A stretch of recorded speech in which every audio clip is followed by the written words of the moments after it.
In this week's New England video fishing forecast, we got an update on the early opening of trout fishing season in Rhode Island, as well as modification to the golden trout promo in Rhode Island.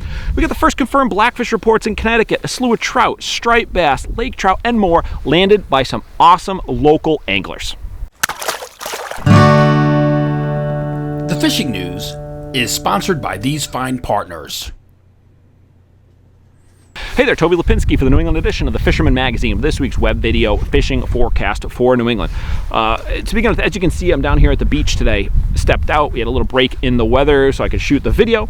Family and I came down to grab a bite to eat. Fortunately, nobody is around, but if they were, we obviously would be practicing that required social distancing. Keep that minimum 6 feet from you and anyone else you're going to run into, whether you're fishing, you're just spending some time at the beach. We don't want to lose access that we've got right now. As I noted last week, Rhode Island shut down the state beaches, the state parks because of crowding. Other states are following suit, so just be careful. Keep it in mind, regardless of what you see going on. If there's a hot bite, keep the distance. It's better off for us all in the long run. So now, jumping into things. Begin with, like I just said, Rhode Island modified, put us that update last week. State beaches, state parks are closed. Well, I also mentioned that they were adjusting the trout fishing season for 2020, and I kind of theorized perhaps they were going to open early without much prior notice so that you wouldn't have a massive flood of people hitting the water altogether, and that's just what they did. When Monday evening they opened up trout season with special restrictions on who could fish and when. So as it goes, anglers with last names beginning A through M can fish on even number calendar days. And if you've got a last name beginning with N through Z, you can fish on odd number calendar days. It might seem a little odd coming up with that, but you know what? It is far better than the alternative of just shutting things down and not allowing fishing whatsoever. I think it's Washington State, that's what they did. So things could be far worse. So please, I must urge you, follow these restrictions. When you are fishing, do not crowd your fellow angler. Just stay with those people in your immediate family and people you're immediately living with, like I do when my son and I get out and fish. If there's somebody in a pool, doesn't matter how good it's been to us in the past, we let them have it. You know, it's just good angling etiquette to begin with. Now we're forced to do it, and I urge everyone to please follow these rules so that we do not lose anything else and we can continue to fish until things return to a state of normalcy. Well, also, as I noted, we've got an update, not just the opening of trout season, but a modification in Rhode Island to what they're calling the golden trout promotion. Now, originally, it was basically going to last about a month, where you catch a golden trout, send them an email, photo, and you would get a pin. Well, they have now extended it until September 1st, giving people that much more time to land one of these really cool fish. And again, all you got to do is catch a golden trout in Rhode Island at one of the special lakes they are stocked at, take a photo of it, send it off to the Rhode Island DEM. You got their email address on the website or in the ad that I've got up here, and they will send you a really cool golden trout pin commemorating your catch. Now, you can catch as many of these trout as you want and submit as many photos, but you only get one pin per angler. And again, they haven't announced exactly when they're putting them in. They're going to be going out, so keep an eye if you catch one of these brightly colored fish, and you can get all the details on this promo, as well as the complete details on the opening of trout season in Rhode Island right now at a news story I posted at thefisherman.com. All right, going to move on to the reports now. We're going to start off with some really big rainbow trout. Last week I mentioned my son got a big rainbow. Well, those big catches continued this week. Starting off with an 8.07 pounder landed by Matthew Bevilacqua. Now, he waded in down at Bobby J's in Milford, Connecticut. That's where I first saw the catch. So I shot an email off to John Bevilacqua. He's a writer here for the Fisherman magazine, confirming if it was in fact his son. He said that it was, so I asked him for some more info on the catch. Let's see, he said, I figured he was going to give me a little bit of details, but he has been hammering the big trout. He said that was one of 3 rainbows that Matthew caught over 5 pounds last week alone. Congrats, that's some awesome catching. And then while John and I were talking, he said some of his kids' friends have also been doing really well, catching some big bass lately. So he showed me a couple more pictures, all down in the southwest corner of the state. First up, we got Spencer Aintzes with a big mid-March largemouth bass that he caught, again, southwest corner of Connecticut. Also, Zach Hartman got an early March largemouth that he caught as well, again, down in that southwest corner. So anglers are getting out. It's not just trout fishing going on right now. There's some big bass, as you're going to see in a minute, too. Got a couple more photos coming up. But back on the trout. I got a photo from Paul Resigno. He was out hunting trout this week, and instead of his usual blackfish or striped bass, I fished with Paulie a few times. Those are our usual target species, but this time he was on the trout. And he got a 23-plus inch rainbow, weighed 6.61 pounds. There's been a lot of those brood stocks caught this year. I don't know if the state put more of them out or if anglers are just getting better and getting on them. Either way, great catch, Paulie, but I got to say, you got to work on the photography skills. Get yourself a better camera next time around, but nonetheless, good catch. And let's see, on the trout still, let's see, got a couple photos from John Danowski. He was fishing up at the Farmington River this week, working areas from the Hogsback Dam on down to Collinsville. Said pretty much everywhere that he stopped, every pool along the way, he had at least a fish. Some produced multiple fish, really, really good action. As you can see in the photo, he was working a center pin rig. So I reached out to him. We talked for a little bit. The center pin fishing is something I haven't done yet. Been interested in it for a while. Maybe this will be the year I finally get into it. A couple of guys I know use it extremely. It's extremely productive, especially on those larger rivers like the Farmington. So hey, maybe by the end of the season you'll see a couple videos of me making a fool of myself trying to learn how to throw the center pins. And then next week, sticking with the Farmington River, or next up, excuse me, in the Farmington, heard from David Lickey. He was also fishing that big river up there and reports a really good action on trout as well. He caught and released several fish on the day, but as I noticed, the Farmington's a popular spot. You know, they've been stocking regularly since midwinter through the spring to this week as well. You can check the state stocking map for details on that, but I got to remind you, like I said, if you run into other people, give them space. We don't want to lose our fishing access, our fishing ability going forward. Staying on that freshwater side, got another largemouth bass to report. Mike Poitras said he was out fishing with his daughter, Jackie, earlier this week down in Old Saybrook. They were working a nice pond, trying to find some of the warmer spots, so they moved into a shallow flat and found some cooperative largemouth. Jackie nailed this nice largemouth on a Rapala. That's a great early spring lure to throw for sure. You can crank it, you can crawl it, you can twitch it, but the big key, I think, is finding that warmer water. Shallow flats, dark bottom, northeast corners, those all generally tend to produce slightly warmer water. It can just be a degree or two, but it might be all you need to get those bass biting. Then I talked to regular Fisherman contributor Nick Canaris. He checked in with some nice panfish that he's been getting on the Connecticut River. Now, I was just editing his Connecticut River striped bass piece, which is going to be coming out next month in the May monthly issue. But right now, he said he is on the panfish, getting pretty good action first thing in the morning, last thing at the end of the day, on really tiny jigs, like 1/16 ounce jigs suspended below a bobber. And, you know, that's one of the other lures I've been doing really well. My son and I on the trout, small jigs, they work on everything. Nick went on to say it's not just those big slab crappie. He's been getting, let's see, what else? Largemouth bass, perch, carp, bullhead, even bowfin, and a nice big channel catfish. You never know what you're going to get. Great tactic, so give it a shot.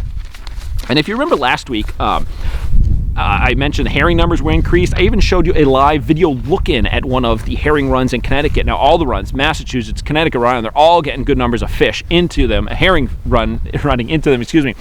And I know the striped bass are going to be hot on their tails. And I confirmed it this week, some really good catches, both in the windstorm of the weekend and the warm weather we had this week. Mike Benzinger sent me an email. He got a bunch of stripers the other night on one of the bigger tidal rivers in Connecticut.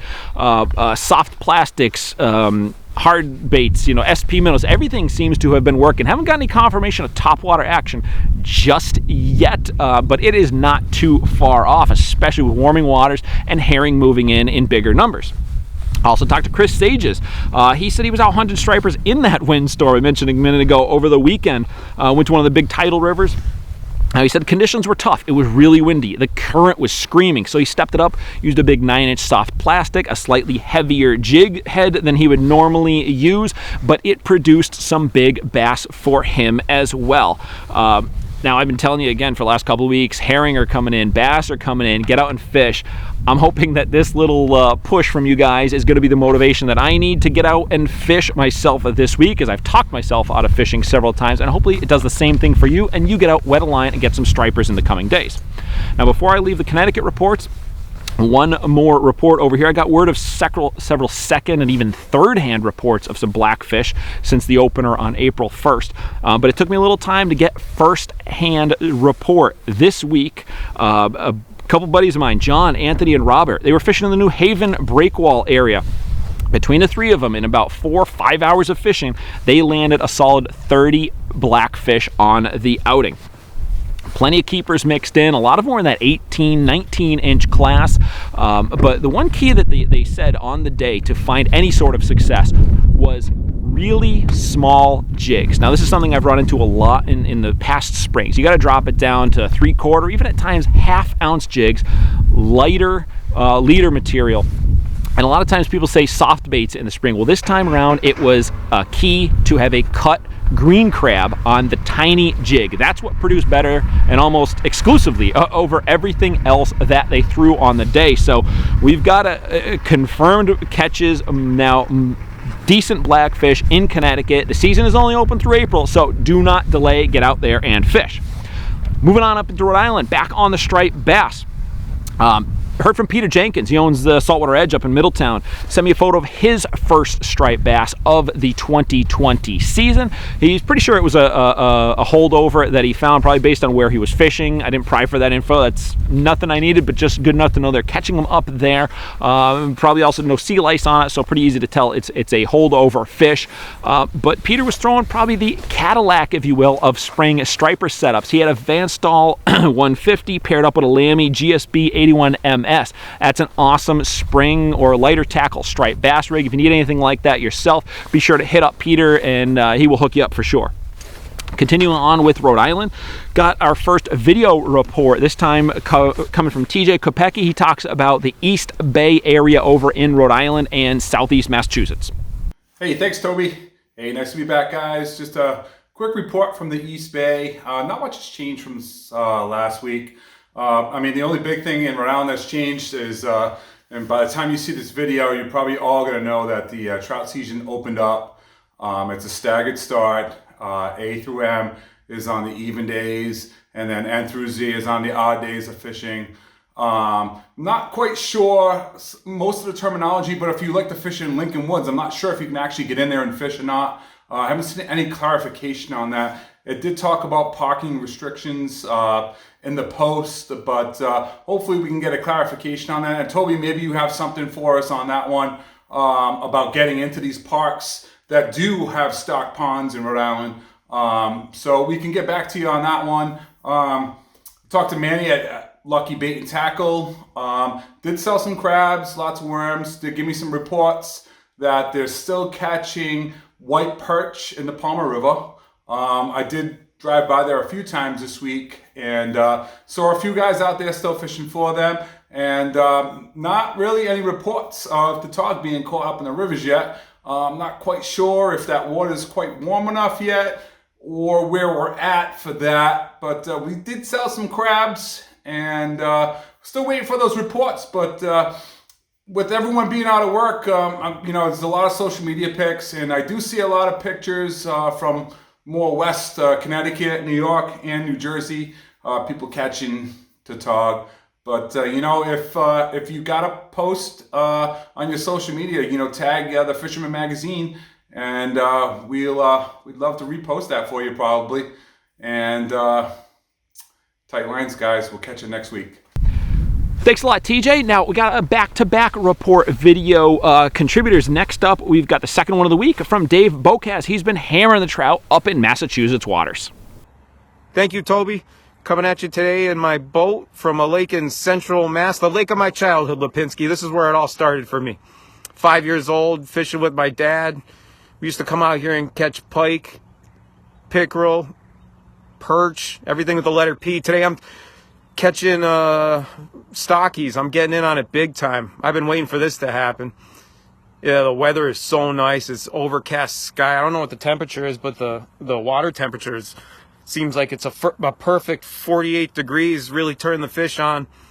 I'm trolling with Thomas Buoyant today, and it seems like the magic color was yellow and copper. This guy over here saw me hook up right away. He wanted to know what color. I told him. He's hammering it. These two guys on shore, they're casting and retrieving. They're absolutely clobbering it. Not a lot of boat traffic here right now at this moment. But I'll tell you what the real forecast is, Lapinski. Fishermen everywhere. Everybody chomping at the bit to get out of their houses, quarantine all week. Maybe you're an essential employee, you got one day to get out. Everybody's fishing, it seems like. I'm finding boat traffic where there normally isn't any.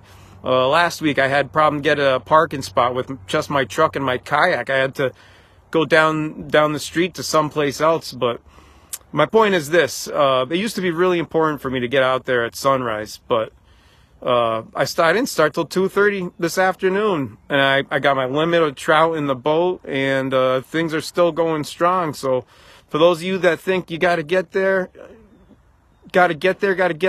as early as possible, not necessarily the case. You know, you got time to let some people go ahead and fish and maybe make room in the parking lot for others and get in on the action, you know. Anyway, it's a beautiful day out here, Lapinski.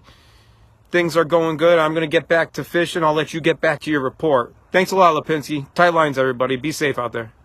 Thanks a lot, Dave. Definitely jealous you're getting out quite a bit lately. And it's not just you doing the catching, though. As you showed me, you sent me a photo, a nice trout landed last week while fishing in South Pond up in Mass by your friend's daughter, Addison Anthony. Now, remember, if you would like to contribute, whether it's a photo, a report, a video, what have you, you can get involved as well. Just shoot me an email at tlapinski@thefisherman.com, and we'll take it from there. Moving along, we got another catch by an up-and-coming lady angler. Good theme going this week. Jeff Henderson sent me this great photo as he was fishing along with his granddaughter, Brooklyn, and she landed this nice catfish in a little Massachusetts pond. Catfish, bullhead, I used to target these guys when I was little as well. It's a great target species for the kids because once you get on them, they generally stick to the bite. So if you need a kid that needs to stay on the bite to keep their attention, bullhead catfish are a great option as well. And of course, be sure to send me those photos and we will include them here in the videos as well. Now, rounding out Massachusetts, got one more striped bass report. Danny Savage sent me a photo of a good-sized striper that he landed, and he said he was fishing near one of the herring runs in the vicinity of Boston Harbor. Now, I didn't pry, but if you notice in the photo, it looks like Danny was using a large soft plastic, something like a sluggo, perhaps. That's one of my two primary spring striped bass baits to throw when I'm fishing around the herring runs.